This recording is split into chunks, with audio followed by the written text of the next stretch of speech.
A public service message from the National Insurance Crime Bureau. Milwaukee Black Talk lives here on 101.7 FM and 1510 AM, W269DL Milwaukee, and WGKB Waukesha.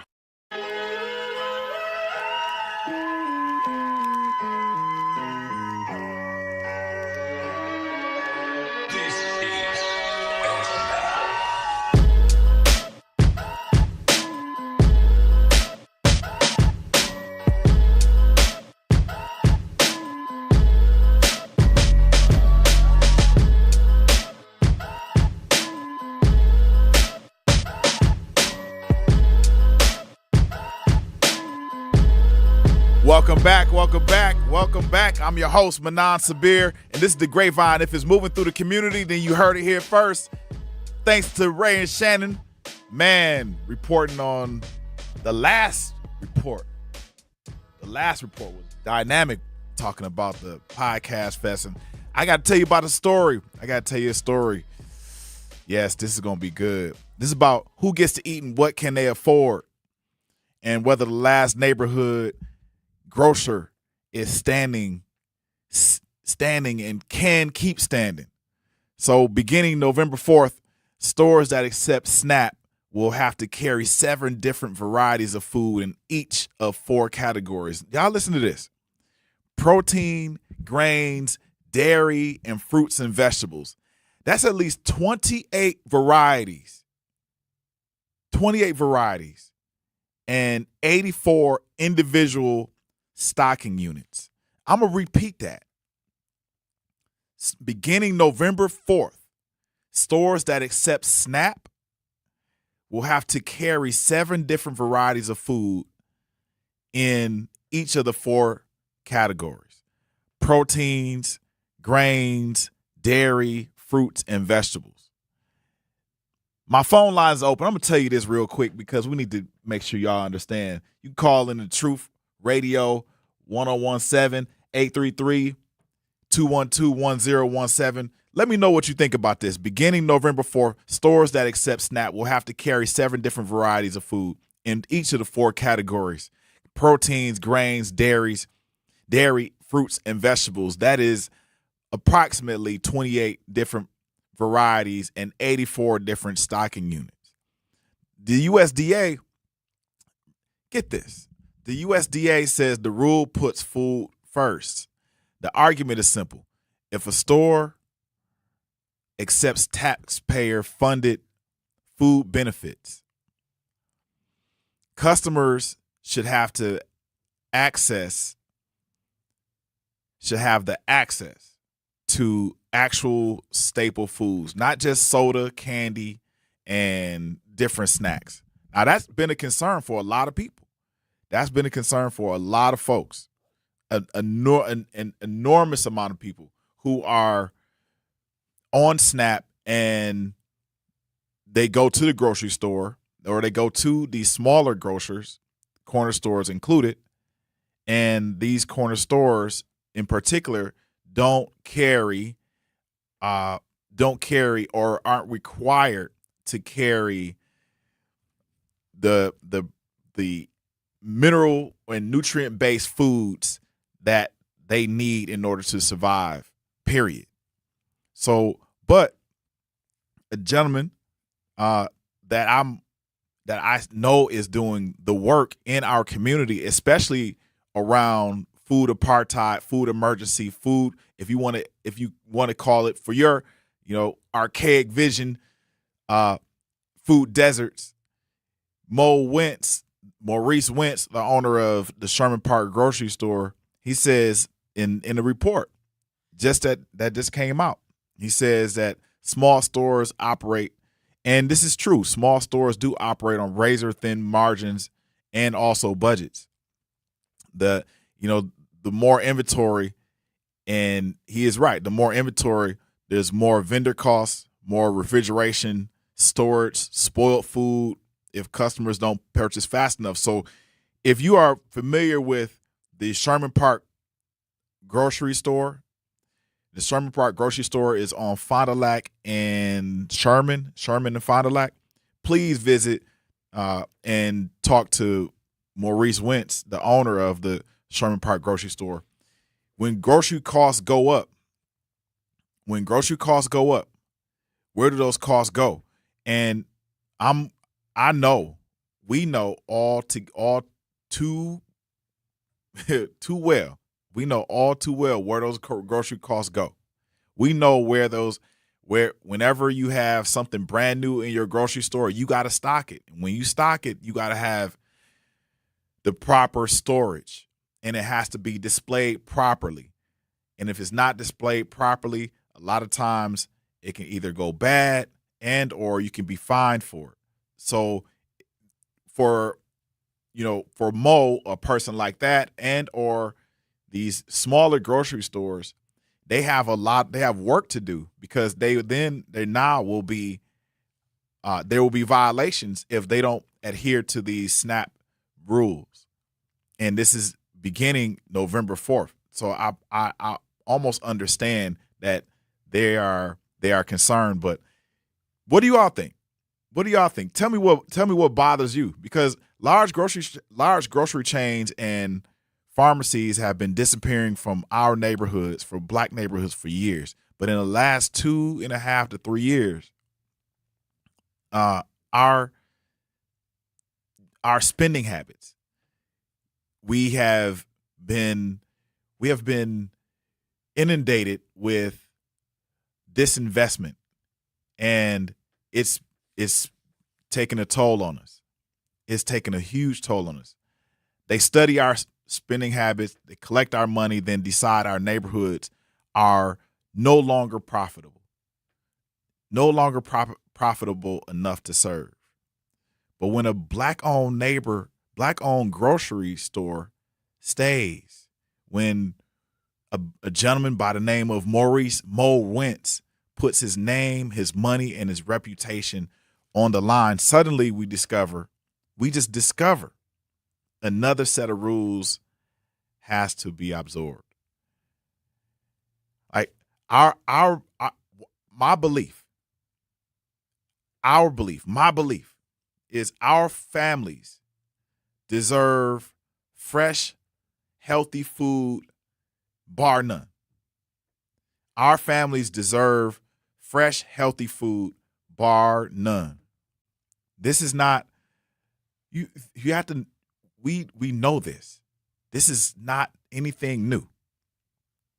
But you can't demand more inventory without asking whether the neighborhood store has the capital, has the refrigeration, the shelf space, and customer volume to carry it.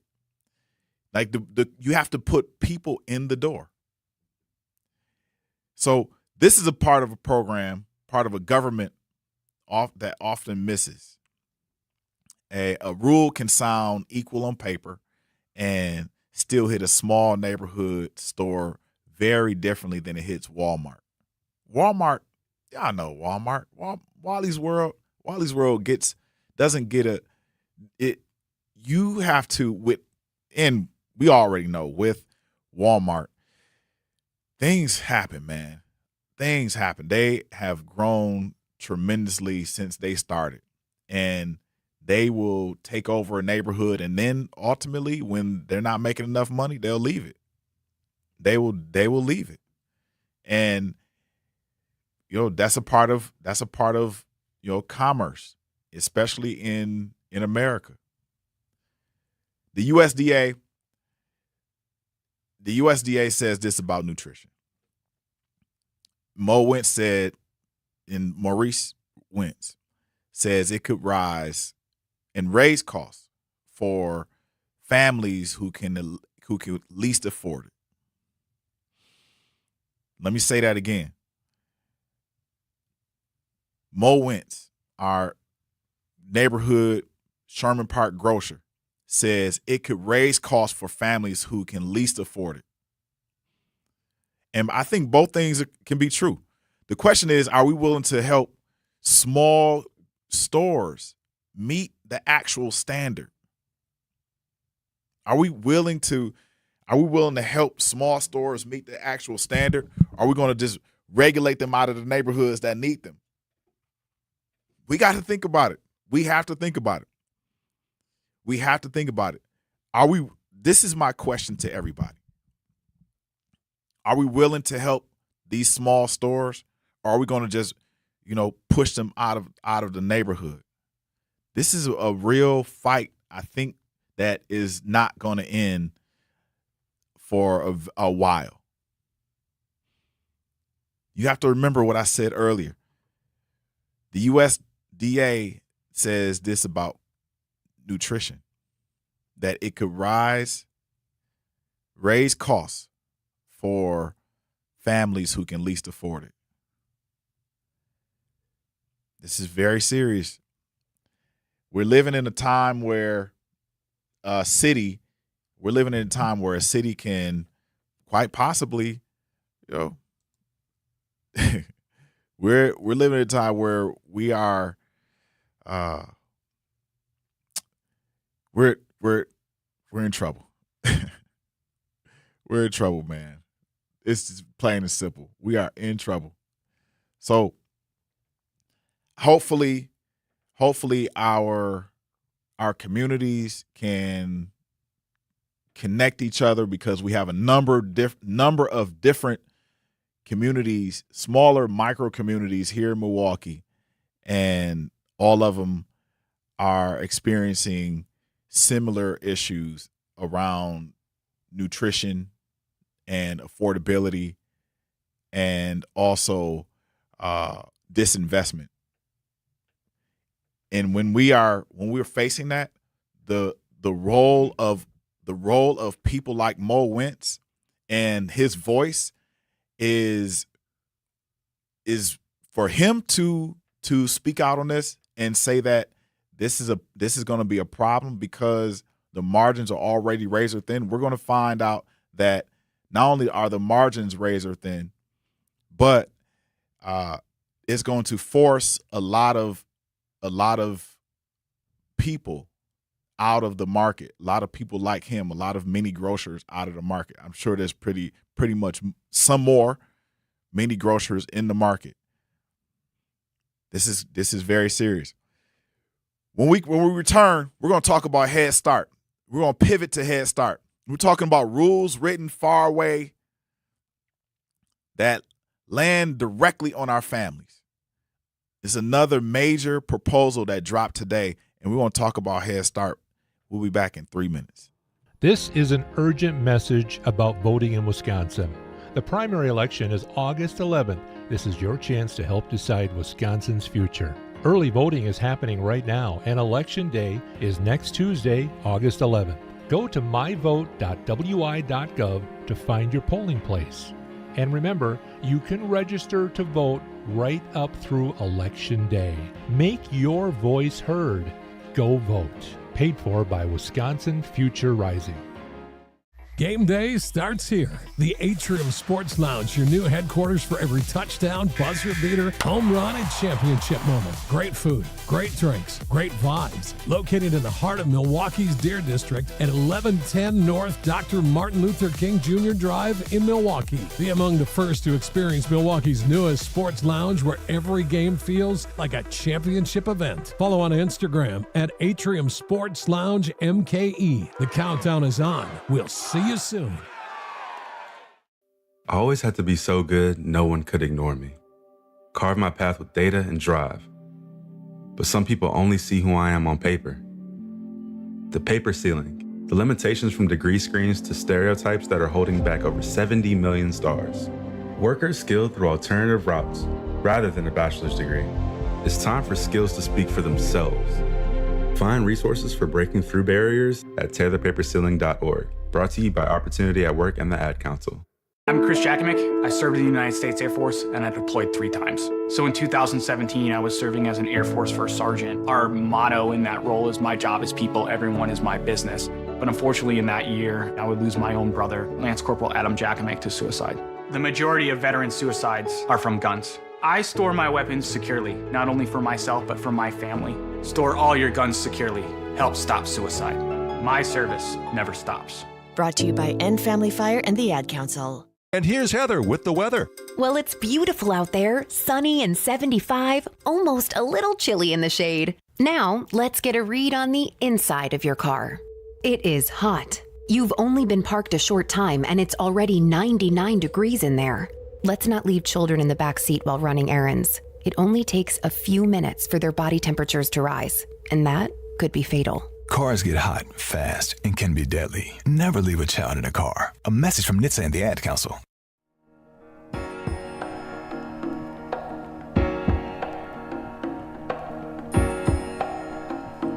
Welcome back to the Grapevine. I'm your host, Manan Sabir of the Grapevine. We're picking some more grapes, and I'm glad you are back because we were just talking about neighborhood food and what we can do with it.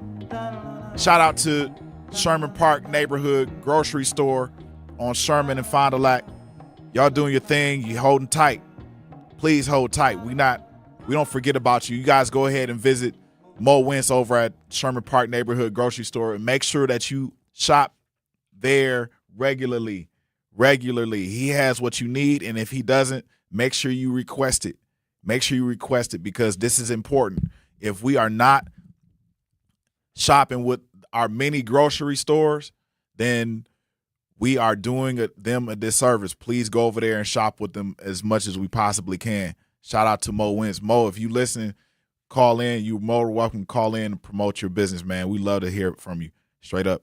And a lot of times, people that are listening, maybe even new listeners, so you are more than welcome to call in any period of time. So,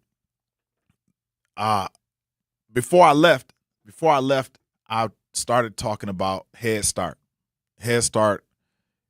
and its new overhaul, its new government overhaul. I don't know if you're going to agree with the Trump administration on this or not, but let's talk about it. The Head Start, they did a pivot. I don't know however many kids you have in your home and have been a part of Head Start, but I think 700,000 kids in the United States are affected and are go through Head Start and have gone through Head Start in the last year. And let's talk about it. So while we're talking about the rules written far away that land directly on our families, another major proposal had dropped today. And the federal government is proposing a major overhaul. A huge overhaul of Head Start. And if you are not familiar with Head Start is the program that provides early education, meals, health services, and family support to hundreds of thousands of our children. And, from what I know, a few Head Start programs that do a really good job. Supporters say that some people say removing federal mandates could cut bureaucracy, lower costs, and allow local programs to serve more children. But some of the advocates, the early childhood advocates, that they warn that the standards involve class size, staff to child ratio, health screenings, curriculum, and family services can be weakened and left to states with very different requirements. So they said this is a proposal. It's not final, but if it goes through, this will affect your child going into Head Start. The public has 60 days to comment. So if you do have a child that's in Head Start, make sure that you are or you have a niece, nephew, cousin, little sister, little brother that is in Head Start and going through Head Start. Please look out for this particular proposal because this can affect them and it also will affect you. Ultimately, these are long-term effects. One person in one of the articles that I read about Head Start said that they're deregulating, but they're also they're bringing money in, but they're funding some parts and taking away the regulations that will allow kids to have and the administration to have kind of this I guess this box around special education where a lot of not most, but a lot of our kids are affected. So we need to have a conversation. There has to be conversation. If you know anybody in Head Start, please give them a shout. Give them a shout. This means your opinion does not have to stay inside your kitchen, though. It doesn't have to stay inside your group chat, your Facebook post. You can put it right into the official federal record. So parents with disabilities may, and this is really close. This is really close to my heart. Parents with disabilities that have children with disabilities, because consistency in staffing and specialized support are not luxuries for some children, this may determine whether preschool actually works at all. But here's my question. When government says flexibility, do you hear freedom for local programs or permission to give children less? When government says flexibility, because when they give flexibility to a program, what I hear, I hear corruption for me. I hear like, man, you know what? Let's deregulate and give people money, give certain programs money. And then at the top, the people who are the administrators are lining their pockets underneath. I hear that, and I don't hear once I hear that, it sends me a red flag. That means that people aren't saying this, but they're afraid of this. And in Head Start, we have so many children in Head Start that it almost tells me that this is going to be a little bit of a problem. This could be a little bit of a problem, maybe even a free-for-all for some people who are a part of the Head Start program. But I'm not a part of the administration, but I would love to know what your opinions of this are. I don't know how many. I think there's like 1,600 Head Start programs in the United States right now. And depending on your zip code for Head Start, depending on where you are in that zip code, that's where you will be placed. So some zip codes will be placed in areas with higher funding, and some people in kind of the lower income zip codes will be placed in Head Starts with lower funding. That is the issue. The problem comes when you deregulate a specific system, where you deregulate the rules. Then you start to understand, okay, dang.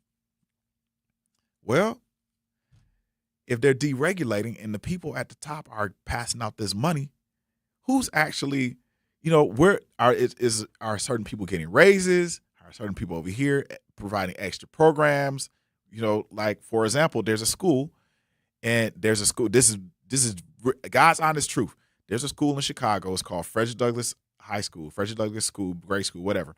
And it has 1,000 seats, 1,000 seats. There are only 27 kids in that school. There are 28 teachers, 28 staff members, actually. And each child per year, the state of Illinois spends $93,500 on each child. $93,500 on each child in that school.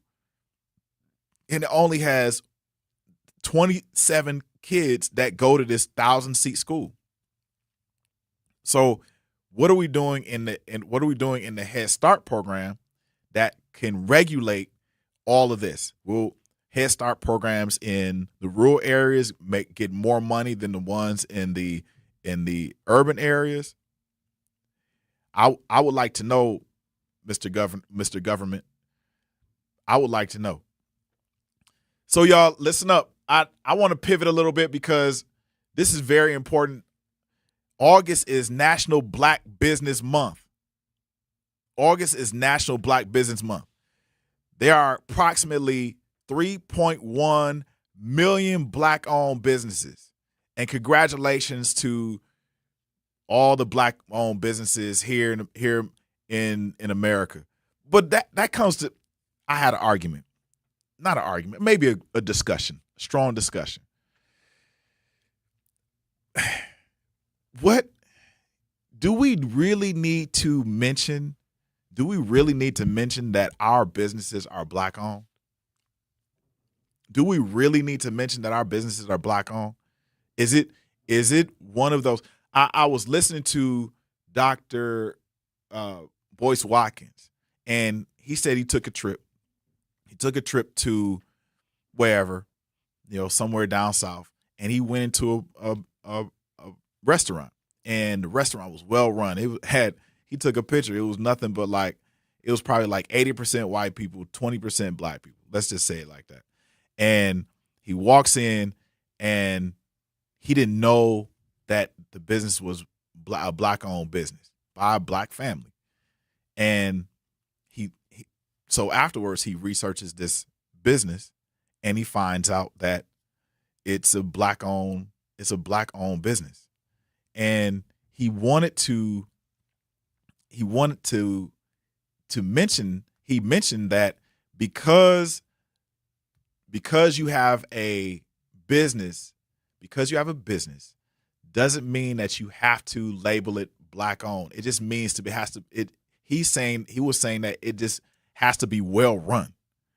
It has to be well run, that you are raking in the money from everybody, not just a Black-owned business. But y'all tell me if y'all agree with this or not. If you have a business, should you actually name this business Black-owned or not?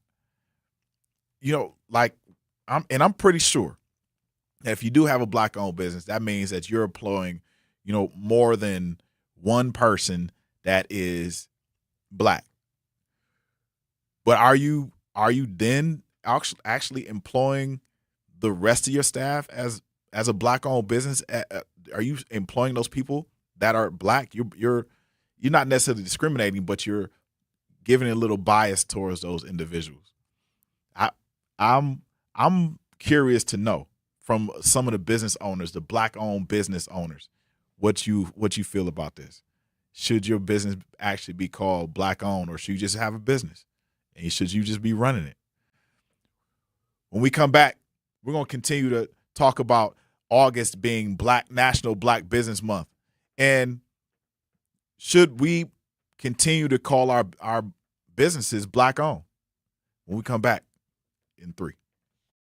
In Milwaukee, just 9% of fourth graders can read at grade level. 9%. This is a shameful crisis. Behind those numbers are our kids, our friends' kids, the next generation of Milwaukee. This is what's at stake in the August 11th primary election, the future of every Milwaukee child. Vote for candidates who will fight for all of our kids. Learn more at cfcactionfund.org. Life's better with American Family Insurance because we know you love working weekends. If it means working on your dream home, both inside and out. And we're here to help protect those dreams so you can enjoy peace of mind. Save up to 40% when you bundle home and auto. American Family Insurance. Get a quote and find an agent at amfam.com. Products, pricing, and availability vary based on the way you purchase insurance and by state. Some exclusions apply. American Family Mutual Insurance Company, SI, and its operating companies. 6000 American Parkway, Madison, Wisconsin. Babes, what are you doing? What? I'm just mowing the lawn. No, it's blazing hot and dry out here. Don't you remember? Smokey Bear says, avoid using power equipment when it's windy or dry. Where'd you learn this? Oh, it's on SmokeyBear.com, with many other wildfire prevention tips. Right. Thanks, honey bear. Because remember, only you can prevent wildfires. Brought to you by the USDA Forest Service, your state forester, and the Ad Council. When a warrior faces adversity, he fights through it. He finds a way. Freedom isn't free. Rolling strong. Belief. Believe you can, and you will. Wheelchairs for Warriors provides mobility solutions to veterans and first responders injured in the line of duty. Join the mission. and visit wheelchairsforwarriors.org. Here's the deal. We gotta set ourselves up. See, retirement is the long game. We gotta make moves and make them early. Set up goals. Don't worry about a setback. Just save up and stack up to reach them. Let's put ourselves in the right position. Pre-game to greater things. Start building your retirement plan at thisispretirement.org. Brought to you by AARP and the Ad Council. For 75 years, the Muscular Dystrophy Association's voices have thundered through the halls of Congress. For 75 years, we've willed the impossible into existence. For 75 years, the MDA community has pushed the science, shifted the narrative, and established the field of neuromuscular medicine. And until that day, when this is all a thing of the past, you couldn't stop us if you tried. Join us and celebrate 75 years of breakthroughs at MDA75.org.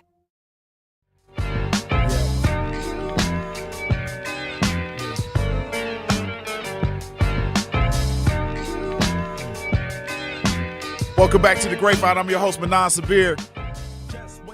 August is National Black Business Month, and there are approximately 3.1 million black-owned businesses in America. 3.1 million black-owned businesses in America. That's close to 200, and they generate close to $200 billion in sales. I mean, those are big numbers, man. Those are huge numbers. They employ, most of those black-owned businesses employ more than 1 million people. They generate more than $200 billion in sales. Every black business begins with somebody deciding to risk something, deciding to take their side gig, their side job, and make it into something that they can live on. They can do for people, serve a community. Every black business does that. They decide to risk their savings, their credit, their sleep. Majority of people have stayed awake over and over and over again, wondering. A lot of them wonder whether or not they're gonna make payroll. Take a look at Maurice Wentz, Mo Wentz, of the Sherman Park grocery store. I mean, you know that having margins in the grocery department, the grocery category in America, in Milwaukee, especially while Pick and Save and Century and some of those other places were thriving, to have that around you and still survive and still come out on top, that's a chart towards being amazing. But those cold nights where you don't know whether or not you're going to make it, whether or not you're going to have those sales, that's the hard part. So shout out to you, but somebody in that black-owned business opened their doors without knowing whether their own community would actually walk through those doors. And this is why I don't, having a black-owned business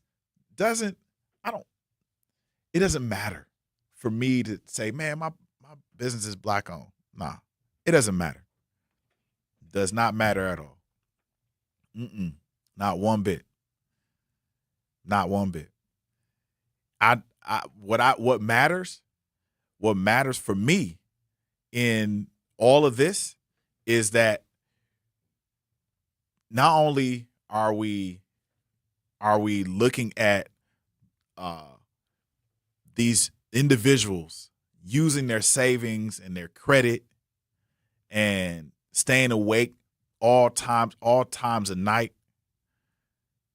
not knowing whether or not they're going to keep these doors open or not. That is the black challenge. That's the black-owned challenge, the black-owned business challenge. That's when you have individuals who are sacrificing completely, who they are. Because, it behooved me to say that I wasn't that I didn't have gray hair going into business.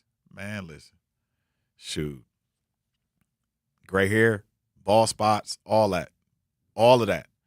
But here's a challenge I want to give everybody. Here's a challenge I want to give everybody. In my Grapevine challenge. Move one purchase. Not your whole life. Not every dollar you own. Just one purchase you already make every week. If you buy coffee, try to buy sustainable coffee. Sustainable black-owned coffee, if you will.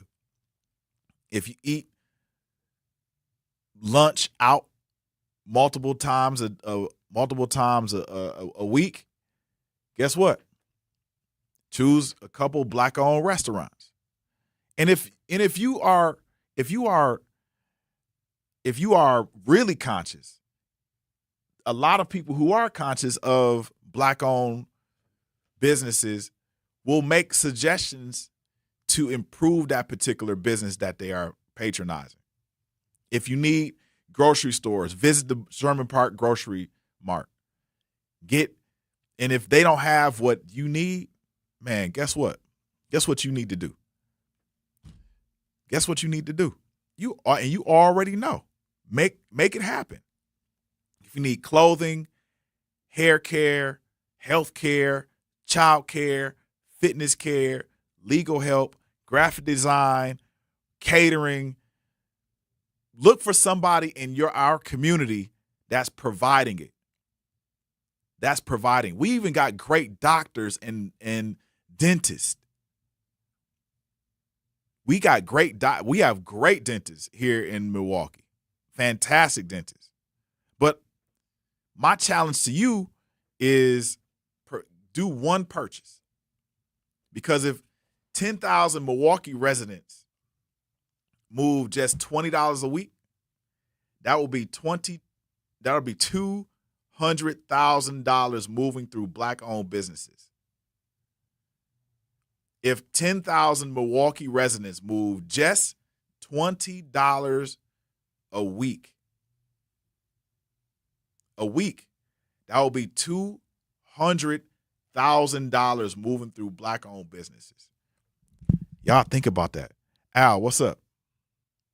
Well, it's wonderful you're saying that. Well, maybe you should tell these black businesses have some class and stop being ratchet and ghetto, because that's why a lot of them black businesses don't last. It's not, hey, what's up? It's not having your country ignorant, down south relatives who don't know how to talk, who want to act like his chest is all puffed out. People don't spend their money for that.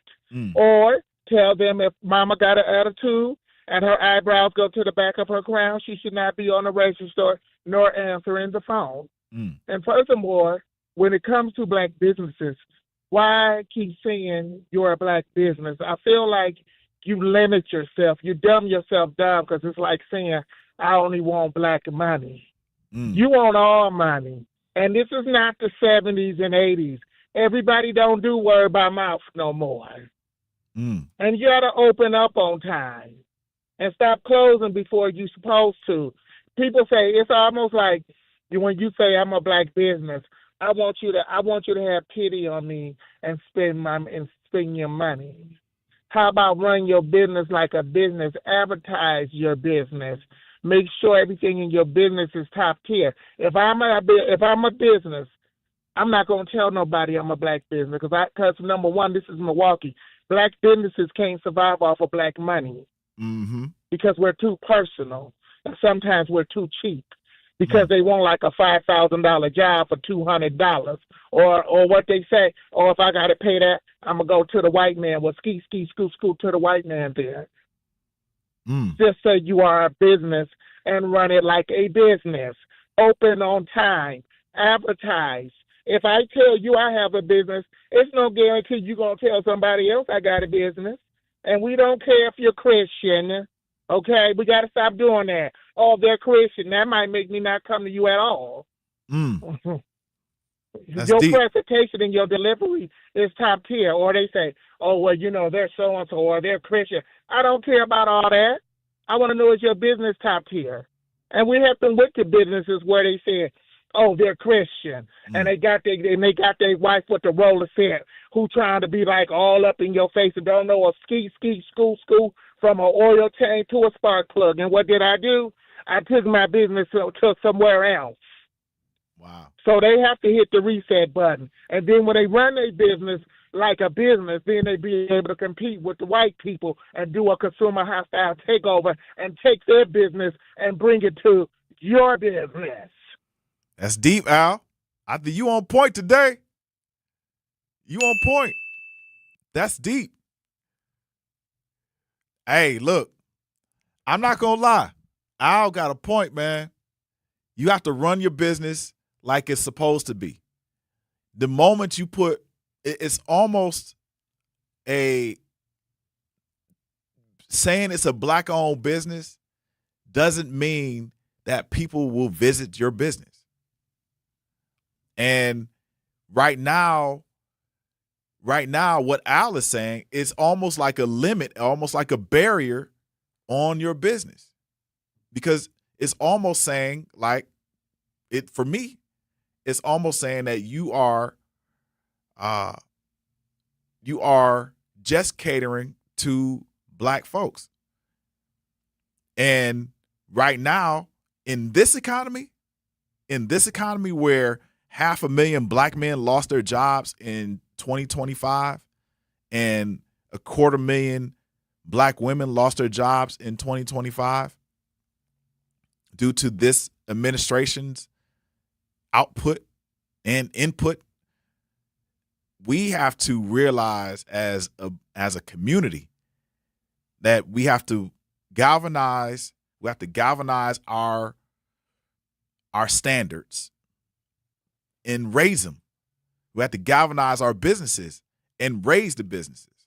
We have to galvanize the people and raise the people up. We have to let them stand on platforms that if they are going to win, they got to answer the phone, be open on time, like Al said, provide high quality food and vegetable and whatever it is, whatever they do, high quality products, and treat the customers like their dollars matter no matter where their dollars come from. And even in Milwaukee, if you look at it, there are a lot of businesses, a lot of people are moving in different parts of Milwaukee County and other counties surrounding Milwaukee County. Those people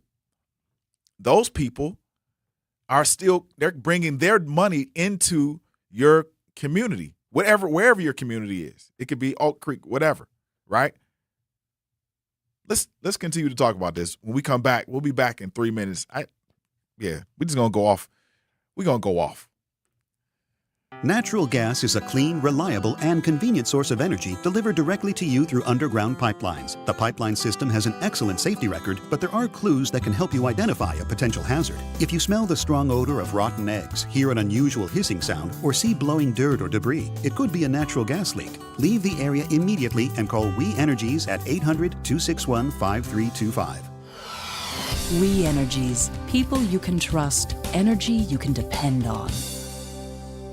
Talking about guns with others might not always feel comfortable, but it could save a life. Here's a way to start a conversation. Your family is going over to your neighbor's home for dinner for the first time. How would you ask if there are any unlocked guns in the home? Hey, we're so excited for tonight. Before we come over, though, may I ask if there are any unlocked guns in your home? Our guns are stored securely, locked in a safe that the kids can't access. Awesome. Learn how to have the conversation at agreetoagree.org. Brought to you by the Ad Council. Wherever there's a need in our communities, there's a United Way, improving lives so everyone can thrive. Where more people can gain access to health care and nutritious food for their tables. Where more community members can benefit from financial education and get connected to local resources for housing support. And where children are given more chances to reach their full potential. Community is where we find our strength and where we share our hope. United is the way. Visit unitedway.org. Are people around me safe when I vape? Science does not support that belief. Exhaled vape emissions linger in the air, affecting indoor air quality and bystanders in the same space through secondhand exposure. Vaping emissions can also accumulate on clothes, hair, dust, and furniture, leading to exposure risks to bystanders of all ages. And vaping around a pregnant person can lead to serious health impacts on fetal and childhood development. Enough with the puff. Learn more at ul.org/vaping. My mom has decided to learn to paint, and she's good. My dad's now into creative cuisine, and I've already put on 6 pounds. Learning new things comes with age. My mom, she started forgetting my name and what we're talking about. Forgetting well-known things doesn't. Memory loss may be a sign of Alzheimer's disease. Early detection gives you and your loved one time to plan for the future. Learn the warning signs of Alzheimer's at 10signs.org. Brought to you by the Alzheimer's Association and the Ad Council.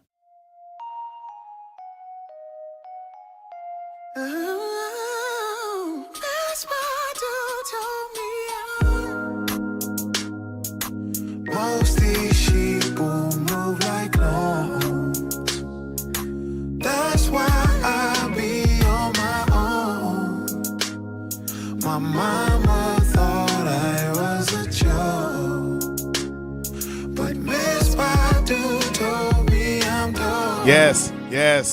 I'm your host, Manan Sabir of the Grapevine, and you're on the award-winning The Truth 1017 Radio. Welcome back. Who picking some more grapes? Talking about black-owned businesses, and should you really name your business a black-owned business? Should you really name your business a black-owned business? Like, hey, I got a black-owned business. I had a black-owned business. A couple of them. I didn't name it a black-owned business because I wanted everybody's dollar. It didn't have to be a black-owned business. You saw my face.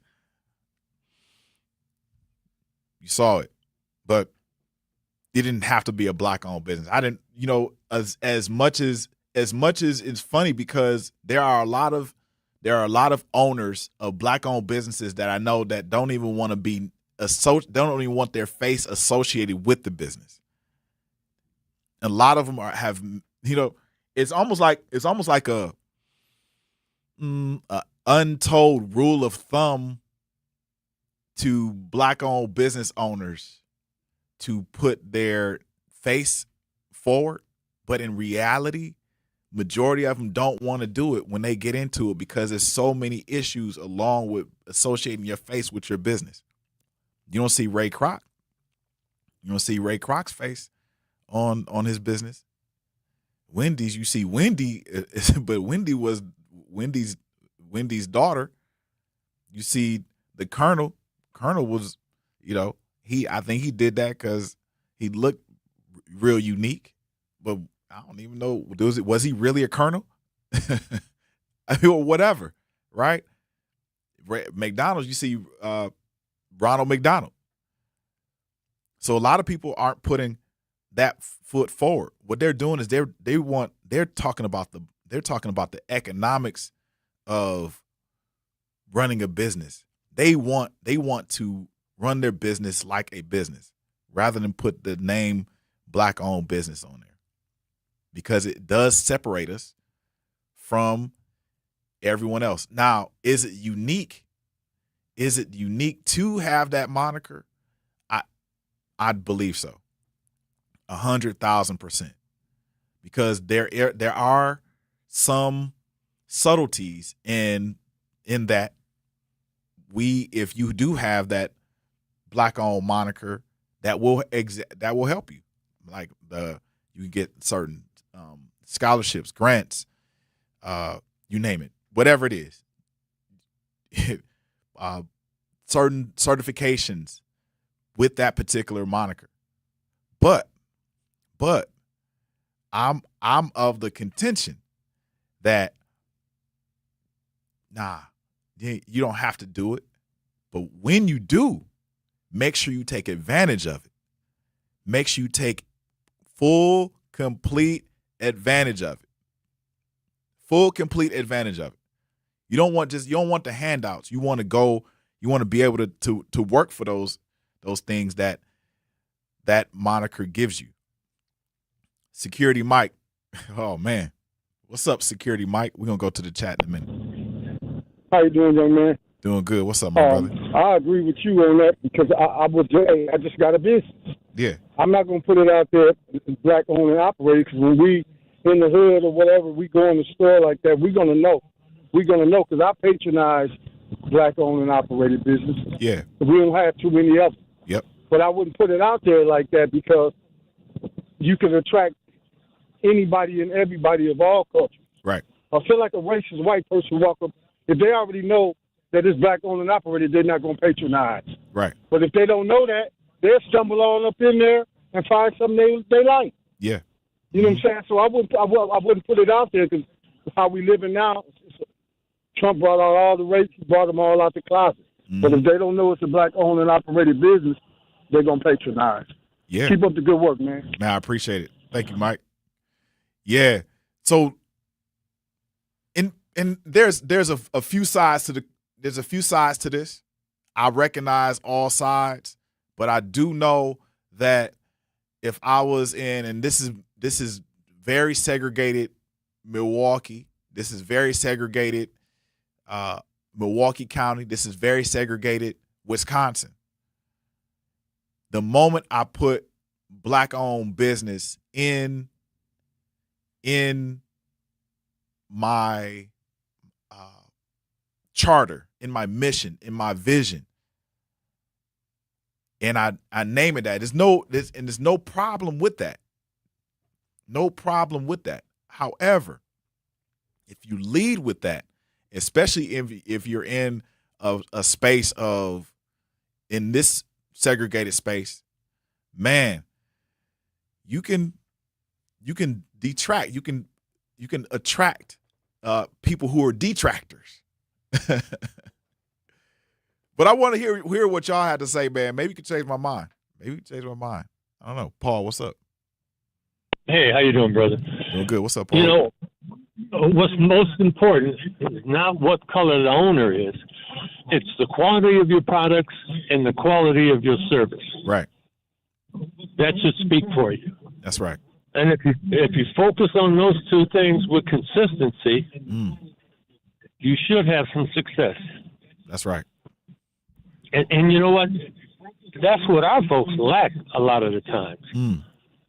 You know, sometimes that's the difference in what McDonald's I go to. Because I know one, they act professional, and on another one, they all got on different clothes. Somebody sagging, hair ain't combed. Mm-hmm. And, you know, I'm not going back there. Right. So if they be consistent with quality products and quality service, they should have some success. That's right. That's right. Yeah.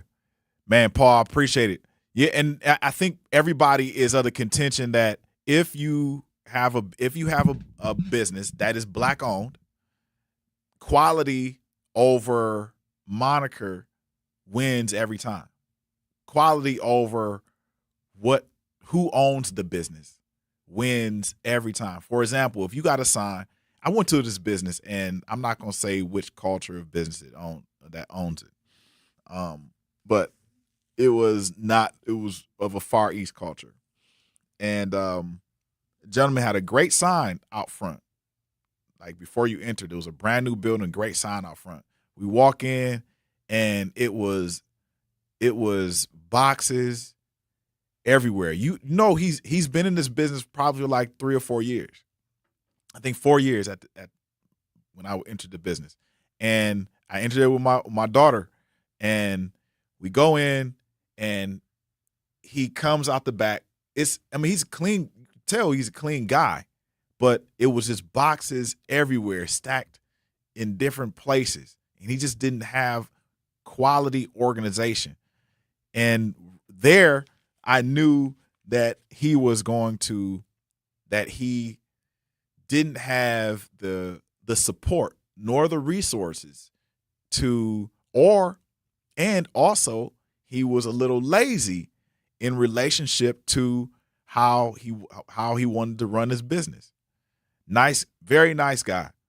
But man, I wish he had more push. to organize that business. For real. Quality is what I hear. If we go to I'm going to go to the chat. LaRon Taylor says nutritional food or healthier food has always been more expensive than junk. You cannot regulate people who can't afford it to eat healthy. You cannot regulate healthy food at schools, then ask more. I feel that. Rose, the young lioness, sir, how do we support our brothers? This is when you go to them about a mistake that was made with their food and they don't give a damn. How do I patronize that kind of person? It's really hard. It's really hard to patronize those people who don't give a dang about the mistake. Don't give a dang about the quality of the food. It's hard. I think you approach them, you talk to them, you even offer your support. You offer your support like, hey, this is what I do. Can I come? In a lot of business owners may not do this, but I know that if I had people if I was in hindsight, it's 2020, if I was in this position, if I had people who would volunteer, just come in and volunteer, man, that would make a world of a difference. Hey, y'all, we're going to come back. I think we're going to continue this conversation. I like this conversation. Really like this conversation about Black-owned business. We got some more conversation about this. We're going to take some more calls. We're going to ask people to hang in there on the YouTube chat. We'll see what we got. We'll be back on the Grapevine on the award-winning The Truth 101.7 Radio in 3. Milwaukee, mark your calendars. Truth Family Fest on Saturday, August 22nd from 11 a.m. to 2 p.m. at Riverside University High School. Interested in volunteering? Visit truthfamilyfest.com or by emailing Sierra, CIERRA.brown@MilwaukeeBlackMedia.com. Special thanks to Educators Credit Union, American Family Insurance, Milwaukee Public Schools, Artists Working in Education, City of Milwaukee, Department of Community Wellness and Safety, and Ascension for helping make this event possible. Milwaukee Public School families, the first day of school is Tuesday, September 1st, and there's still time to enroll. MPS offers programs to fit every learner, including bilingual, Montessori, special education, and more. All MPS students receive free breakfast and lunch. Enroll today at milwaukeepublicsschools.org/enrollment. Or visit MPS Student Services at 5225 West Bleeth Street, Monday through Friday from 8 a.m. to 4 p.m. Thank you for choosing MPS. Milwaukee, are you ready to level up? Your journey to financial freedom, wealth building, entrepreneurship, and personal success starts right here with On the Journey with Coach Erica. Join Coach Erica Odom for live, real, impactful conversations that educate, motivate, and empower you to take control of your financial future and build the life you deserve. Listen live every other Saturday beginning September 12th from 11 a.m. to noon, and catch the replay the following Sunday from 11 a.m. to noon, only on 101.7 The Truth. Discover more at ericaodomjourney.com. The possibility of lung cancer can be pretty scary, especially if you're one of approximately 8 million current or former smokers at high risk. That's why SaveByTheScan.org wants you to know that now there's a breakthrough low-dose CT scan that can detect lung cancer early, and it only takes 60 seconds. You stop smoking, now start screening. For an easy quiz to see if you're eligible, visit SaveByTheScan.org. It could save your life. SaveByTheScan.org is brought to you by the American Lung Association's Lung Force Initiative and the Ad Council. Reading aloud to children sharpens their listening skills, expands their vocabularies, and nurtures a lifelong love of reading. That's why Reading is Fundamental, the nation's leading children's literacy nonprofit, offers free monthly read-alouds by popular authors through its Rally to Read program. Visit rallytoread.org to watch the read-alouds and discover exciting reading activities for school and home. Visit rallytoread.org today. Milwaukee, your weekdays have a new rhythm. Start your mornings with conversations that matter. Again, I'm the legendary Homer Blow, along with my girl, Bailey Coleman. Truth in the Morning with Homer Blow and Bailey Coleman. Weekdays, 7 to 9 a.m. Then keep it locked with the voice of the community. And the more you know and the more skills you have, the more training you have, the better off your community is. The Truth with Sherwin Hughes, 9 a.m. to noon. Lunch is on us. Turning up your midday vibe. It's your boy Ray Nitty and my co-host, May maybe Shannon. It's the lunch break with Ray Nitty and maybe Shannon, noon to 2 p.m. And don't stop there. Keep the conversation going with the Grapevine with Manan Sabir. That's right, I'm your host, Manan Sabir. Bringing the stories and voices you need to hear, 2 to 4 p.m. Then we're closing out your day with energy. Lots of it. It's your girl, Jazz Tyler. We are live and direct. Tap in with Jazz Tyler every afternoon, 4 to 7 p.m. Your home for Milwaukee Conversations. The award-winning 1017 The Truth. Milwaukee Black Talk lives here on 1017 FM and 1510 AM, W269 DL Milwaukee, and WGKB Waukesha. Black. Black, black, black. Black on black, black. Yeah. Hey. Okay, black, black, black, black on black, black, my thoughts so black. Welcome back. Welcome back. Welcome back. Welcome back to the truth. Welcome back to the Grapevine. I'm your host, Manan Sabir, and you're on the award-winning Truth 1017 Radio. And let me connect the dots for you right quick. This week alone, they're squeezing the last grocer in Sherman Park. They're loosening the rules on our babies and Head Start. Our beaches are closed. Our beaches are closed, y'all. Somebody dumped sewage in our water. We're going to talk about that later. Our beaches are closed. They dumped tons, like a couple billion gallons of sewage in our water. Do not go to the Milwaukee beaches. Done. Closed. Finito. Finished. Don't jump in the water. Go play some volleyball or something. Run the entire length of the lakefront. Go to another part of the lake. Go up north somewhere. You got Port Washington. What's that other place? Sheboygan. You know, some of those other places. Go up the coast. But right now, Milwaukee, done. You cannot go into the lake. We're going to talk about that in a minute. But first, we're going to continue on our conversation about black-owned businesses. Black-owned businesses. Breaking in $200 billion per year. $200 billion per year. There are close to 3 million black-owned businesses in America right now. And do we really, the question before we left off, the question is, do we really need to name our businesses black-owned businesses? Does that really matter anymore? Does black-owned business matter anymore? Does that mean you just, man, I'm a black-owned business, you open up? It's like Walgreens going to a neighborhood and just opening up. Let me just open up. Nah. For me, that's not enough. That is not enough. I don't think black-owned means that you solve a problem is solved. That is the food incredible? Is the service faster? Is the product healthier? Is the experience better? What makes me come back after we celebrate that you're a black-owned business, now that you're open?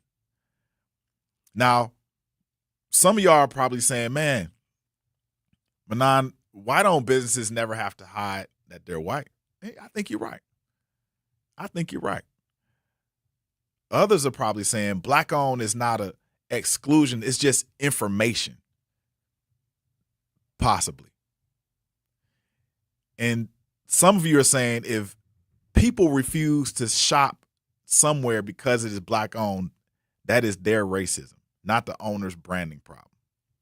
Morally, you're probably absolutely right. But a business owner still has to decide whether the goal is to make a moral statement, build community institution, dominate a market, or somehow accomplish all three. Triple bottom line. Yes, you need to, okay, I see, I can understand. Building a moral institution, building a community institution, and dominating your market share. Those are very, very hard truths that come to light when you own a business, especially if it's black-owned business. And so in the chat, Rose Young Lion said that I ordered food from a Jamaican restaurant through DoorDash. The manager made the mistake on the menu. I called to ask about the incorrect order. She first gave me the wrong number. I called back. She hung up on her 3 times. Okay. I went there, and the mean manager, these are very choice words. The mean manager came out but did not correct my order. Instead, he and the cashier lady talked about some needles to say I left. So how do you support people like that? I don't know. Yeah, please don't leave the needles. If you left some needles, you probably you probably are a health worker. So how do I support people like this? All I say is, if I were in that position, in that particular situation, I would offer my support. And there is a level of compassion that people do have when you are a Black-owned business. Maybe that's a part of the moniker too, is when you do have the moniker of a Black-owned business, there is some compassion you have to have, because there are barriers to opening, but barriers to entry. However, that does not exclude you from having quality service. That does not exclude you from working overtime to make sure that you have quality presence and morality inside of your business. If you go to Chick-fil-A, everybody has been in Chick-fil-A, or you have heard about the service at Chick-fil-A. Every time you get a Chick-fil-A sandwich or ice cream or fruit cup, whatever it is, you could order a ice water, and they'll be like, "My pleasure." They would say, "My pleasure." They're not hanging up on you. They're not. They're giving you access to vulnerability. They're giving you access to them being helpful and humble. They're giving you access to them. So, yeah, I would suggest, and I wish before I came off the break, is I would suggest for people such as yourself to go to those businesses that you are comfortable with and offer your service. If you are a business owner and you want to offer your service in terms of volunteering or helping them clean up afterwards, do that. And if they refuse, then that can be the last straw. Now, you may not want to go that far, but there are a lot of business owners that will accept individuals that can come in and knock that out. They're not looking, as long as you're not looking to be a part of their staff and you want to help, I'm pretty sure that they would more than willing to do that. LaRon Taylor says, "I never advertise that my business is Black-owned. It is not in the name. I pride myself on having the best product and service. Nobody knows I'm the owner unless they follow my social media pages. I have no ego to bruise, just like Spock." All right, I got you. Yeah, that's right. Bruh. I know. Just like Spock. Yeah, you're right. Yeah, a lot of people. Okay, LaRon Taylor says, also it works the other way because the business is Black-owned. Doesn't mean you can go in there and act a fool. Act the same way you are at a white business because But what about that's true. Or act the same way you work you would at a Chinese business or Laotian business or Pakistani business or Latino business, whatever. Wherever business, act the same way you would at every spot. At every spot. Now, it's important. It's important to remember that if we did have a strong central core unit of people that control the moniker, the term Black-owned, and I believe even early on that we were trying to do that with Bronzeville here in Milwaukee, 1921 Oklahoma, places like Rosewood in Florida, different places, man, around the country, you name it. Those places were looking to galvanize that Black-owned moniker and keep it, that Black-owned vision and keep it. But has it run its course is my thought. I think Black-owned is an identity. It's not automatically a business strategy. But if you can turn it to make it a business strategy, if people can go realize that it is a possible business strategy in Black-owned, because I think that's where it can be a powerful strategy when it builds trust. It communicates real cultural knowledge. It connects the community to the company. It connects the community to the company. A Black-owned hair care, imagine this, a Black-owned hair care company may understand Black hair better. But in our community, our Black hair care is packaged and sold by another group of individuals.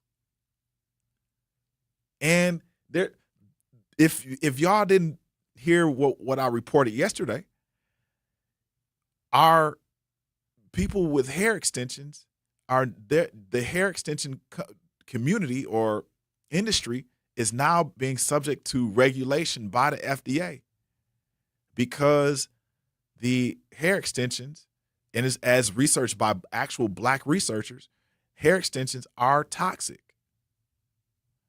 But those hair extensions, out of all those companies are being sold in Asian stores. Now, I'm not coming at the Asian community and telling them, man, stop selling, because it's their right. It's their right in a global economy. And they got the largest part of the largest market share on it. But if we could say, man, this is what we need to do for ourselves because we understand Black hair better, that community can grow. And I see a lot of people doing it. It's on social and stuff like that. But it's not under the business strategy of Black-owned. A Black-owned wellness company may understand Black health concerns and cultural experiences of Black families. A Black-owned media company may cover stories just like us. We cover stories that are central to the Black experience, better than other outlets who don't have the experience that we have. That is a strategy. We don't have to call ourselves Black-owned. Shoot, we call ourselves the Truth. Truth Nation. We'll be right back in 3 minutes. At Versity on King, we believe taking care of our community starts right here, together. Every day, neighbors step up to donate blood, helping save lives in Milwaukee and beyond. But Versity on King is more than a donor center. It's a place for health education, community connection, and support, especially for families facing conditions like sickle cell disease. When you donate blood, you're not just giving, you're showing up for your community. Visit versity.org/VersityOnKing to learn more or schedule your donation today. Versity on King, rooted in community, powered by hope. Educators Credit Union is more than a place to manage your money. They're where your financial possibilities take shape. They're more than transactions. They're conversations about your financial goals. More than numbers, they're community advocates who support free, local events that are accessible to all. They foster community because we are stronger together. Educators Credit Union is people helping people. Become a member at ECU.com. Insured by NCUA. Membership eligibility required. Not completing high school is more of a social thing than it was an academic thing. Even though all these years have passed, I still had that longing to have my diploma. At age 30, Carissa finished her high school diploma. If you're even considering getting your high school diploma, you can do it. No one gets a diploma alone. If you're thinking of finishing your high school diploma, you have help. Find free adult education classes near you at finishyourdiploma.org. That's finishyourdiploma.org. Brought to you by the Dollar General Literacy Foundation and the Ad Council. Hear that? That's the sound of your life. Perfectly imperfect. Beating in rhythm to the world you've created. But every time you drive after drinking, the music gets drowned out. Your life sounds pretty great. Don't let a buzz ruin it. Buzzed driving is drunk driving. Don't drive buzzed. A message from NHTSA and the Ad Council. Doctors Without Borders is delivering life-saving medical care where it's needed most in communities around the world. From bandaging war-wounded patients in Sudan to providing clean drinking water in Haiti, we're in more than 70 countries worldwide, bringing patients from sick to recovering, from emergency to aid, from crisis to care. This life-saving care is made possible by a global movement of supporters like you. Thank you.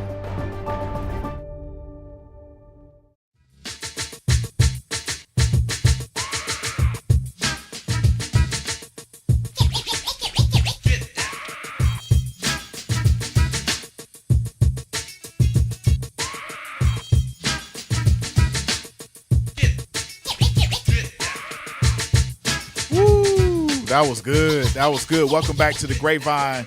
Welcome back to the Grapevine. And we were just talking about black-owned businesses and what you would call a black-owned business, and do you hold it to the same standards that you would if you were in a non-black-owned establishment? And this was good. This was a really, really good subject because I'm very interested in what people will do when they hear black-owned business. And I had this conversation with someone around this, and it actually was a pretty interesting and heated type of discussion because I had the person who said black owned means everything, but in reality, it for me it doesn't. It doesn't. I think if you have quality first before you have black owned, then you can win. You can definitely win. So, man, I'm going to pivot real quick because y'all can't use your beaches. You cannot use your beaches.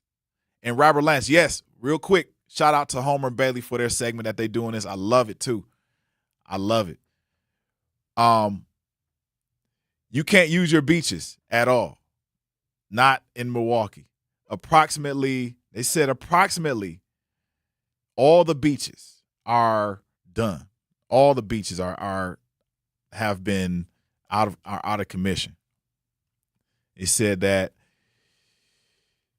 you got to, and I want y'all to sit with this. We call ourselves the freshwater capital of the world. We are Milwaukee, freshwater capital of the world. We live beside one of the largest freshwater systems on the planet. If you haven't thought about it, it is Lake Michigan. It is the lake system that we have in this area right now. Straight up. But this week, if you're a parent looking for something free to do with their children, you can't go to Bradford Beach. You can't go to McKinley. You can't go to South Shore. You can't, you can sunbathe all you want, but you cannot go under the water. The swimming is closed due to sewer overflow. So the sand is still good. You could go to the playgrounds, all the other amenities, they're open, but the water, you got to stay out because they said that there is under normal conditions. So I'm going to explain. They said they have dangerous bacteria. And when it touches your children, it could affect them and also infect them. So part of Milwaukee and Shorewood still uses what they call a combined water system. That means rainwater running off of streets and wastewater from homes and businesses, they enter the same exact system. But under normal conditions, that water travels to a treatment plant and gets treated. We all know where the water treatment facilities are. There's a number of them. But when extreme heavy rain pours more water into the system that it can hold and or process, officials, they face a hard choice. Either allow the sewage to back up into people's basements and potentially flood the homes, or release some of it, a mixture of the stormwater and untreated wastewater. Y'all know what the wastewater is. Come on. You know what the wastewater is. So they released this combination into the rivers and also Lake Michigan. So that release, they call that sewer overflow. And on August 1st, approximately 96 million gallons overflowed on August 1st. And that's according to MMSD. That's Milwaukee Metropolitan Sewage District. 96 million gallons overflowed. That's stormwater mixed with untreated wastewater into the rivers and Lake Michigan. Early this year, in April, there was a big storm, and that released 2.7 billion gallons of combined sewer overflow. So altogether, it's 2.8 billion gallons of that combination flowing into our rivers and also Lake Michigan. Together, MMSD reports more than 2.8 billion gallons overflowing in our water. And we need to like be real precise, because that total isn't just 2.8 billion gallons of pure human waste. It's not that. It's combined overflows. So it contains a huge amount of rain, groundwater mixed with, basically untreated sewage, industrial waste, street pollution. So if you're polluting, and some of y'all are, this gets on my nerves. This gets on my nerves, especially in Milwaukee.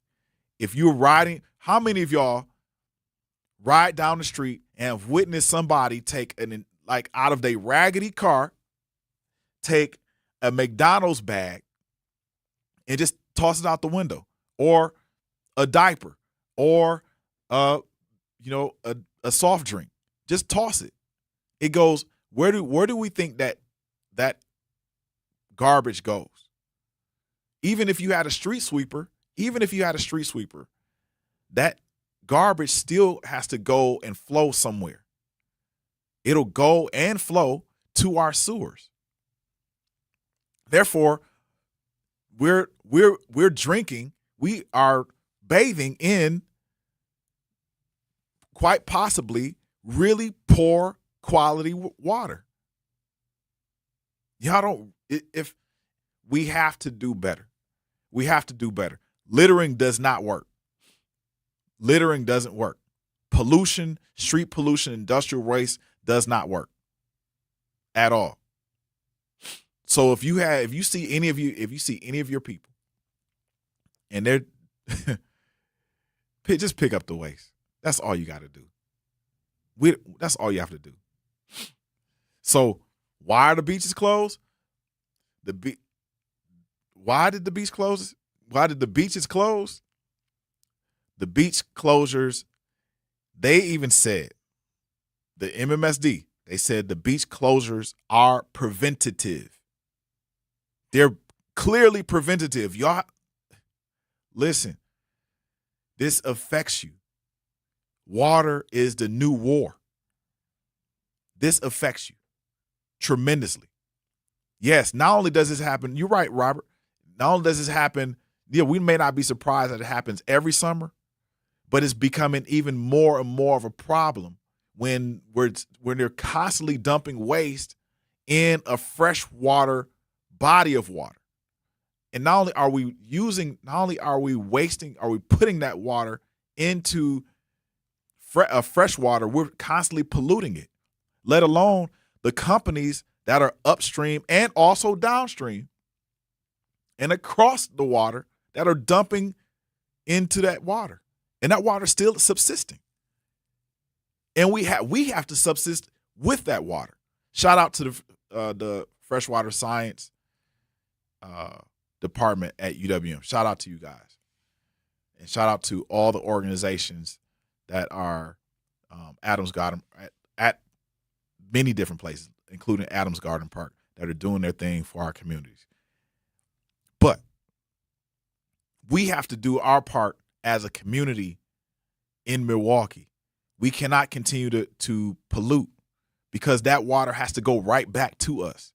And although we think, yeah, man, we're taking a shower, we got a water filter, we got water softeners, we have all of this, that does not mean that the water is still pure. That does not mean that it's like you, I don't know, however many of you have been on a mountain or in a mountain, or on top of a mountain and seen water run from the top of a mountain down. But at the top of the mountain is that water is clean, it's pure. It's, you can drink it. As soon as it hits the bottom of the mountain, a lot of times, you got to kind of you got to filter that water, because it's coming with all the sediment and all the pollution from that particular mountain. That's the same thing, the same concept with this water. It's the same concept. The same concept. We literally have to watch what we do in relationship to pollution. So health officials in Milwaukee, they instantly know what is in every wave washing in onto shore. The conventional bacteria testing can take time. So after an overflow, officials may close the swimming area because there's an increased risk of microorganisms. So that can include, and I'm going to give you, before you jump into that water, here's the warning sign. There's an elevated risk for E. coli and other organisms that may cause some type of stomach illness, vomiting, diarrhea, skin irritation, eye infections, ear problems. Come on. It's a lot. It is a lot. Milwaukee, when we come back, we're going to continue on our pathway in understanding why the beaches are closed in Milwaukee. Stay tuned. We'll be back in 3. Every day, Veolia and MMSD work together to ensure that Milwaukee's water system exceeds the high standard it's held to, protecting Lake Michigan and its rivers that run through our neighborhoods. That's 220 local employees who care about their jobs, running a system that's earned national recognition for excellent performance. But they don't do it alone. They're supported by locally owned small businesses, women-owned businesses, and minority-owned businesses. For 18 years, making our waterways cleaner all the time. Veolia, Milwaukee values, committed to its future. Game day starts here. The Atrium Sports Lounge, your new headquarters for every touchdown, buzzer beater, home run, and championship moment. Great food, great drinks, great vibes. Located in the heart of Milwaukee's Deer District at 1110 North Dr. Martin Luther King Jr. Drive in Milwaukee. Be among the first to experience Milwaukee's newest sports lounge, where every game feels like a championship event. Follow on Instagram at Atrium Sports Lounge MKE. The countdown is on. We'll see you soon. Mommy, can I sit in the front seat just this one time? Please, please, please. No, not yet. But why? Because I love you, and you're just not ready yet. Now, get in the back so I can get you in your car seat, please. Putting your kids in the right seat for their age and size is an act of love. Check that your kids are in the right seat at NHTSA.gov/the right seat. Love protects. A message from NHTSA and the Ad Council. In sitcoms, when someone has a problem, they just blurt it out and move on. Well, I lost my job and my parakeet is missing. How was your day? But the real world is different. Managing life's challenges can be overwhelming. So, what do? We get support. The Huntsman Mental Health Institute and the Ad Council have mental health resources available for you at loveyourmindtoday.org. That's loveyourmindtoday.org. See how much further you can go when you take care of your mental health. For 250 years, our armed forces have bravely served America. Wounded Warrior Project honors that legacy by supporting post-9/11 service members and veterans like Anthony, a Marine who was injured by a roadside bomb in Afghanistan. They carried me through my injuries, not just my physical, but my mental. And seeing other vets doing the same thing helped me tell myself, hey, you can do this. Join us in honoring warriors at woundedwarriorproject.org/America. This is the Bloomberg Black Business Beat, brought to you by FidelityInvestments.com. Media giants are tying themselves in knots trying to gain and keep people's attention. Former Netflix Chief Marketing Officer Bozoma St. John says audiences rarely pay full attention to just one screen at a time anymore. Look, they can be watching a show and realize that they love the fashion, they love the sneakers a person is wearing, and be on their phone searching for that sneaker. She says that media companies win if they focus on reaching consumers on multiple platforms. So even if you have something that hovers over the program or hovers over the short-term content and takes them outside of your world, what you're trying to do is make sure that they come back. Outside of her work as an executive for companies like Netflix, Uber, and Apple Music, St. John also co-launched a viral campaign on social media back in 2020 to help amplify Black women's perspectives on systemic racism. I'm Bloomberg's Justin Milliner on the Black Business Beat.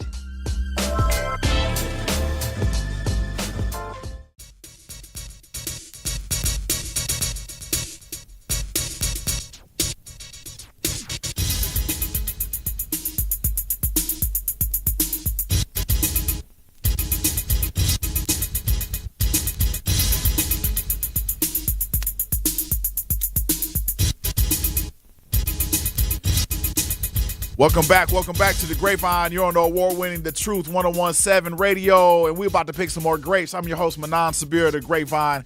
And yes, we're talking about the sewage water runoff, and the Milwaukee beaches are closed. It's summertime. It's supposed to be hot. You're supposed to be at the beach. You're supposed to be invested in kicking it with your kids, having fun, even when it's 65, 70 degrees outside. It's okay. Hit the beach, but you can't. You can only hit part of the beach. You can't go into the water because our water is closed. How is water closed? How is water closed? No more. You can't go swimming in the water. How long will this last? Again. You got your kids at home. Y'all want to do something. You got water babies. I got a water baby. My daughter loves going to the beach, loves the beach, loves the water, loves going to the places where she needs to be in order to be in the water. Not just the pool. The pool, sometimes this little girl would be like, man, I don't want to go to the pool. I want to go to the water where there's waves and sand. She throw the sand in the air. That's when she sees water, it's time to go. It's time to go. And we lived on the beach. And living on the beach, we recognize that it is the world's largest playground. It's the world's largest playground. Nothing but water and land. That's all you got. So, for a little girl or our young people, they don't understand that the sand is open and not open, or not open, because a sewer system miles away became overwhelmed. I think honestly, we deserve and demand answers. We deserve and demand answers. And if our community isn't outraged, about our water, then we're doing something wrong. Because not only is some of this water has to go back into our system. So they have to filter the water, whatever water comes back into our system, wherever that water comes from, has to come right back to us. We have to bathe in it. We have to shower with it. We have to wash our dishes with it. And what is actually in that water, even if it's treated, what is actually in that water? Matter of fact, they had to cut the fluoride. The cleaning agent, the agent that kind of disinfects the water, they had to cut the fluoride in our Milwaukee County water. They did. So now, and then not only that, here's another thing. It's unconfirmed, and I thought I wouldn't talk about this, but I think I need to in relationship to water. But an unconfirmed attack by Iran is affecting the IT systems and the computer systems of some of our water systems in the Midwest and around the country.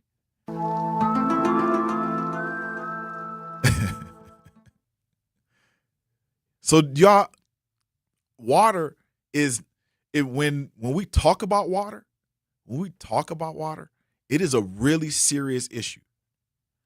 It's very serious. So at the very least, if you are around somebody or in your neighborhood, do us a favor. Do you a favor. And clean up the pollution. Do not let it get to the sewage, the grates. Clean out the sewage grates. Protect yourself, of course, at all times. Like you fighting the sewer, but do that and make sure that you are alerting your government officials, politicians, and letting them know what is going on in your community and how you're trying to combat it, and they will help you. They will help you because this has to be a community level event all the time. So that's why, that's back to our sewage water runoff. When you go down to Bradford Beach, McKinley, South Shore, when you see those signs have to be visible. If they're not visible, let an official know. This is why parents straight up need clear information and to give to their kids before they go anywhere. Nobody should be near the water and assume that swimming is safe. Nah, if a beach is marked closed, do not let the children go in. Do not put your feet in. Do not let the dogs drink it. They can get sick. Avoid swallowing the water, touching it. People can be contaminated. You can be contaminated. But here's the bigger question. Here's where the story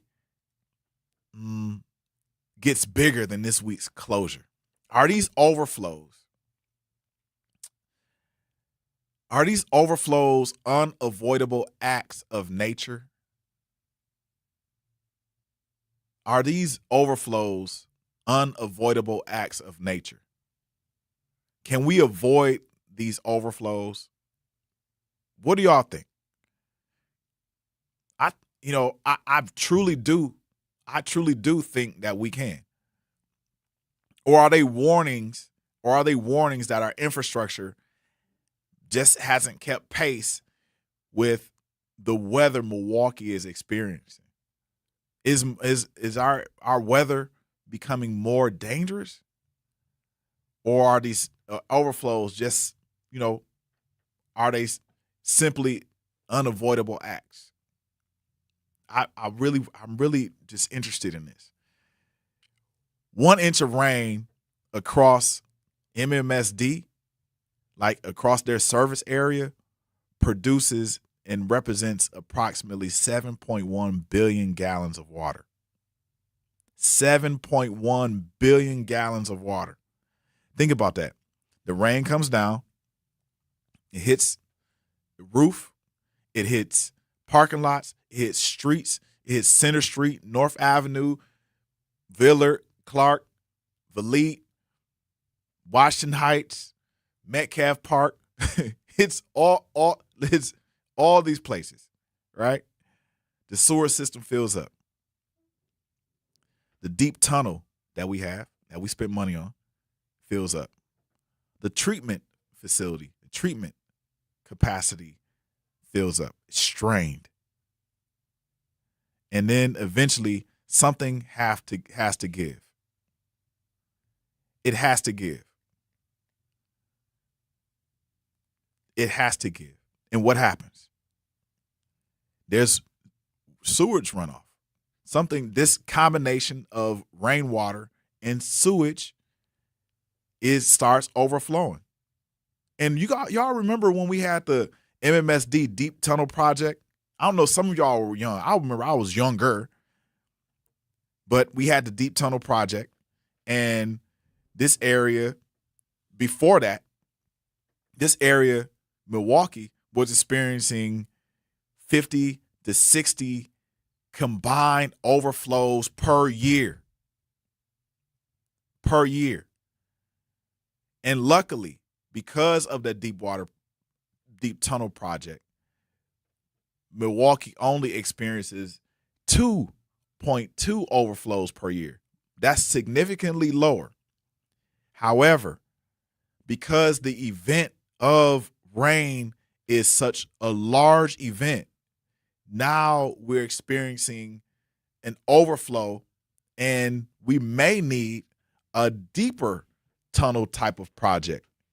I'm not a water systems engineer, nor am I a water infrastructure engineer, but there has to be some type of change, and it probably is a change on the community level.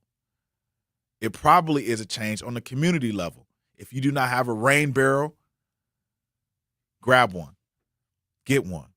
If you don't have access to better piping in your home, aim to get better plumbing and piping in your home so water can flow cleanly to the sewage. This is impactful. No beach should be closed, not one bit. Not one bit. The beaches should be open. Our kids should enjoy it. Man, I remember when I was young, Milwaukee River was on and popping. Like it was just starting they were just starting some projects around there.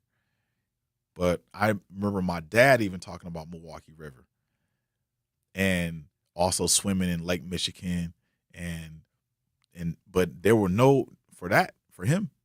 And even me as a young kid, there weren't any closures. Now there's closures. Come on. We should have the best. We should have the best beach. We should have the best water. It's a body of fresh water right there. Hey y'all, when we come back, we're gonna have some fun. We're gonna close this out, and we're gonna play a couple videos. We'll be back in a minute. Be back in 3. This is an urgent message about voting in Wisconsin. The primary election is August 11th. This is your chance to help decide Wisconsin's future. Early voting is happening right now, and Election Day is next Tuesday, August 11th. Go to myvote.wi.gov to find your polling place. And remember, you can register to vote right up through Election Day. Make your voice heard. Go vote. Paid for by Wisconsin Future Rising.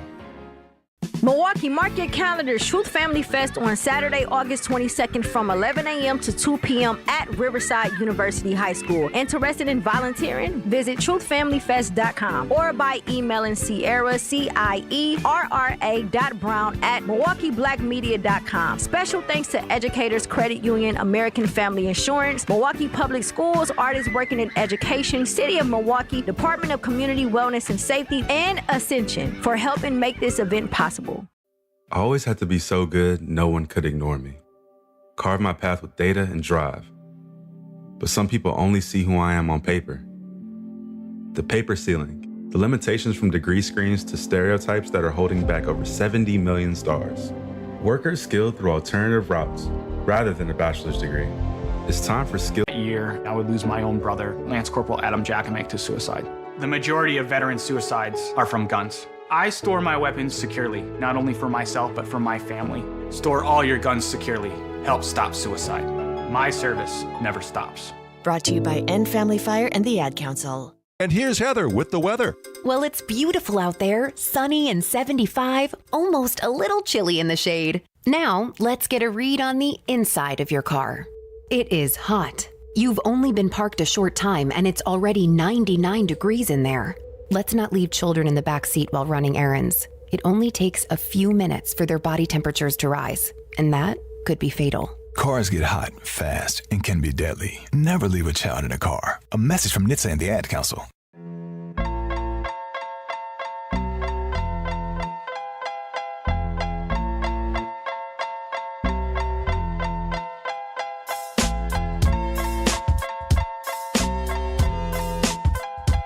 Welcome back to the Grapevine. We'll pick some more grapes. I'm your host, Manan Sabir. And you're on the award-winning The Truth 101.7. And looking to discover and support local businesses in our community, then make sure you tune in every Friday at 8 a.m. to Truth in the Morning with Homer Blow and Bailey Coleman for What the Business Is, powered by We Energies. Each week, you'll hear from local business owners as they share what their business is, where they're located, and one valuable lesson they've learned along the way.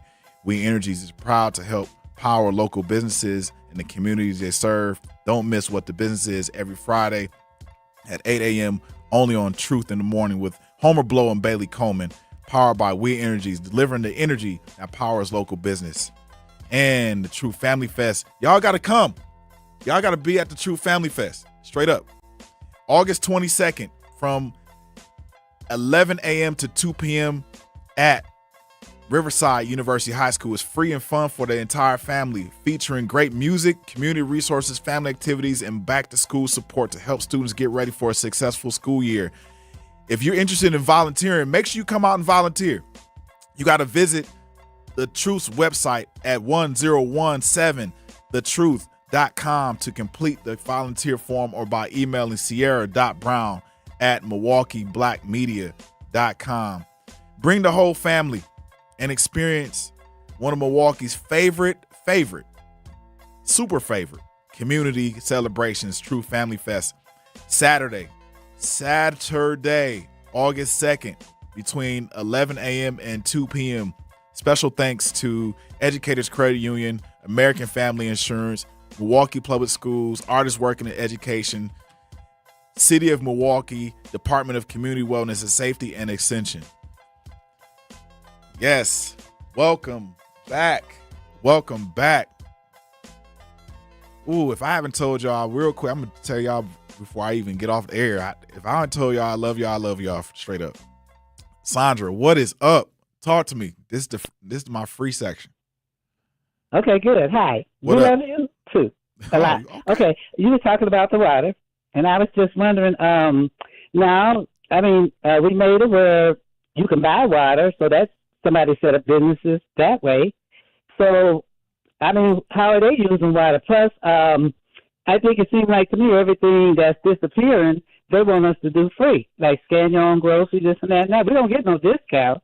We scan and scan. And it's just like the water thing. I guess it's going to be us figuring out the water, and then we got to do all of that free, and they boost water out to Waukesha and all this stuff. So it's got to be clean. They can go to the moon, and there's always a problem down here on this earth. I think they need to stay out of Mars and come down to Earth and fix our problems.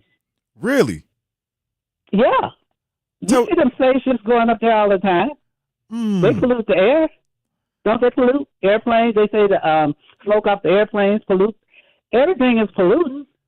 So I think man knows what to do. It's a black guy I saw one time. Yeah. And he takes the raindrops out of the sky, and he's got some kind of machine that can convert it into clear water where you can drink it.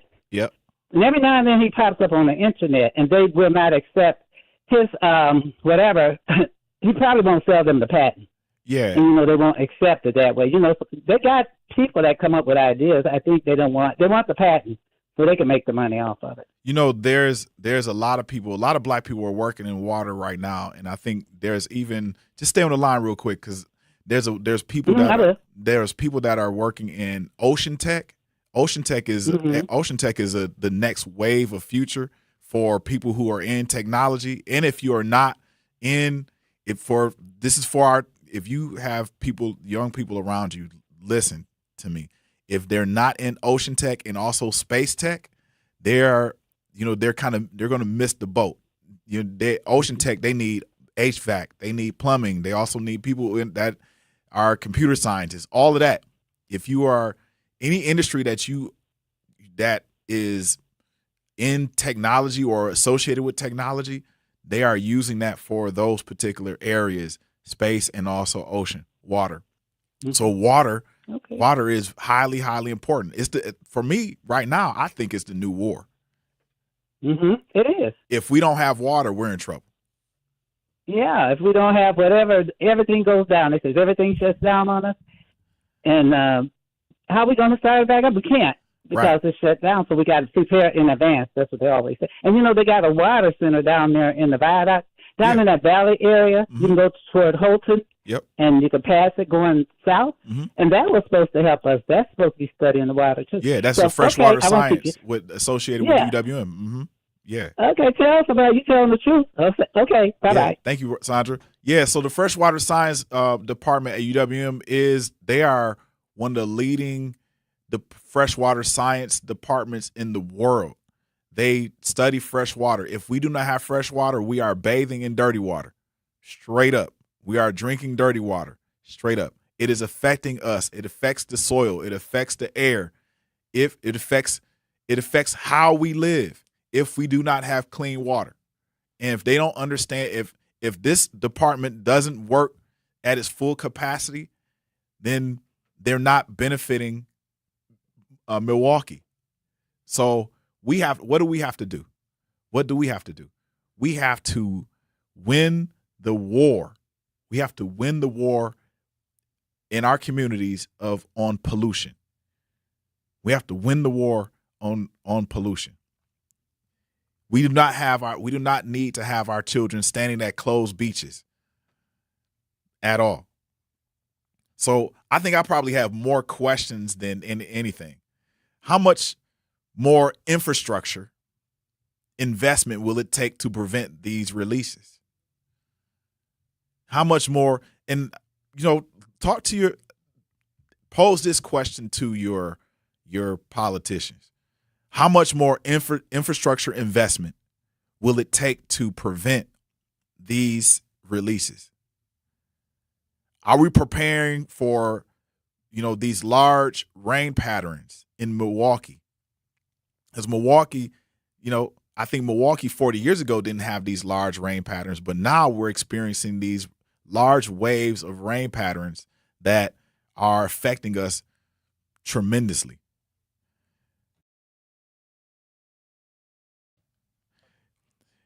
So, I had a little fun today. I had a lot of fun talking about something serious. But now today, the rest of this show, we only got a couple minutes. I'm going to have a little fun. And, I was I was surfing Instagram, and I wanted to have a feel-good moment and at the end of my show. And I found a video. The video is this, let's play it. I'll talk y'all through it. It's kind of fun. Sure, I think his name is Bernie Mech. He's in bad word sometimes, but maybe this is his church style. I don't know. He say, "Hi, scary motherfuckers." Demon, I think. I'm blessed. I'm hung low. If I pull my stuff out, this whole room get dark. Kick it! You don't understand. No, Mom. I think you understand. What? Do you know what he's talking about? Of course. If he pulling his heart out, it's dark, and then Jesus can fix it. Oh my God. Why? That's not what he means? By discovering this. Listen, y'all. You got to have a little fun. When we talk about real serious subjects, you got to have a little fun, man. Like, there's a lot of times when you are looking at all of these accountabilities and responsibilities, You have to dig into your heart and find the silver lining where some of this is, at the end of the day, it matters, but then it doesn't a little bit. It doesn't necessarily matter. You got to pull the kid out. So there's times I have to pull the kid out. But I want you guys to realize that if you're out this week, and you want to have a little fun, you want to be with your family, go do it. Please do not pollute. Please go visit Sherman Park grocery store. Please have the best moral example. If you own a business, shop the best businesses possible, even if they label themselves black owned or not, it does not matter. You got to have a high standard for yourself, and you should expect a high standard for others that are serving you. If I haven't told you once, I'll tell you again. I do love you. I love you. I love you. And we got Jazz. Tap in with Jazz Tyler coming up next. Please do not walk away from that dial. We're out.